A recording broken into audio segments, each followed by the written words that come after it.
Welcome back to Bitesize Theory. Today we're going to be talking about unmarked crossroads. Again, another situation that doesn't come up very often. Actually, locally where I live, we do have a unmarked crossroads. It's actually quite a busy junction, albeit at a slow speed.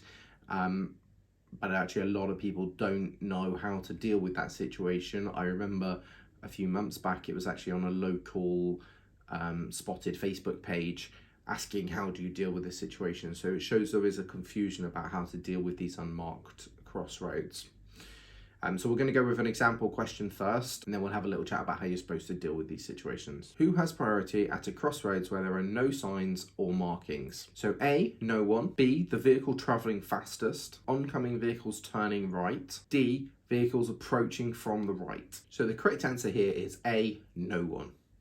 Now, I think a lot of people get confused here because that sounds like a bit of a weird answer, that suddenly they're going to put somewhere on the road and there's no rules. And it's a free-for-all battle royale, see who gets there first. That's not the case. It should be the other way around. It isn't let's plow into it, I'm going to take my priority. It should be the other way around. We're going to approach it cautiously and be prepared to give way to other drivers, particularly if they're confused about the priorities on the road. They may be thinking they have priority, so they're just driving straight through. So yeah, we're going to approach it nice and slowly, and have a good look around at all directions before we set off. You do, however, still have to give way if you're turning right to oncoming vehicles because you're turning across their path. So again, that would be something to watch out for. However, they may stop for you because they're confused. I've certainly seen that situation. So they come to a stop because they see you're already on the crossroads or approaching the crossroads. So they stop further back, and that allows you time to go, so you're still reading the car's body language when you're making these decisions. So let's go through the other options that sometimes people give on this answer. So the vehicle travelling fastest, I feel like that's just like a throwaway answer. I don't think that should rarely ever be the answer to anything, so I think that should be the quick one to tick off. It's not this one. Oncoming vehicles turning right, I can see how that would be confusing because of it's actually the opposite, that you'd have to give way to. If you're turning right, you'd have to give way, but I can see how potentially someone might go, I remember something about that, and think that's the answer. But yeah, just think it through. Sometimes in these theory questions, it's worth just trying to picture it in your head.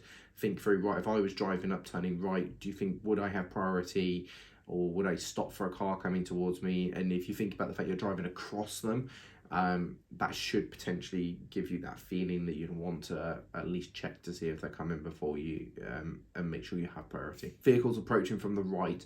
Now, this is actually quite a common answer to this question.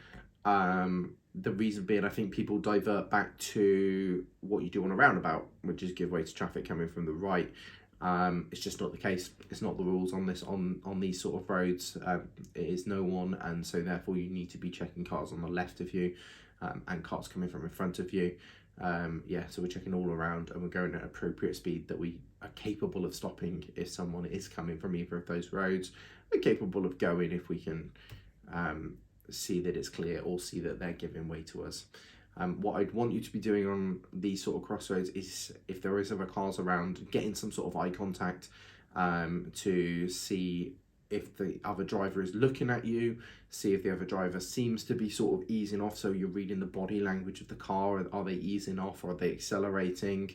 Do they look like they even know it's a give way, that sort of thing. So you're taking all these different things into account to make your decision on whether you have time to go, or whether you can take that priority, or you're going to give priority to someone else. Thanks, and see you next Thursday.